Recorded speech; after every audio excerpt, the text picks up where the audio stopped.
Kumusta ang buhay natin mga kabayan? For today's video po ay pupunta tayo sa may Souk Al Maamura at tayo ay kakain for lunch. Ang Souk Al Maamura po, ito po ay ang dating Parco Mall. Punta po tayo sa first floor kasi nandoon po ang kainan. Meron ditong Indian restaurant, meron ding Arabic restaurant, pero dito ako sa sariling atin ang Pampangueños restaurant. Pwede ka dito mag-dine in, pwede ka din mag-take away or mag-order through online. Nag-order na ako sa paborito kong Yung marinated po.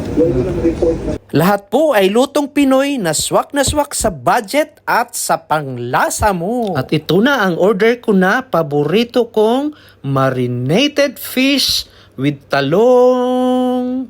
Meron ding kasamang rice. Siyempre, ang marinated na bangus at sabaw na munggo. One eternity later. Hindi yata ako gutom.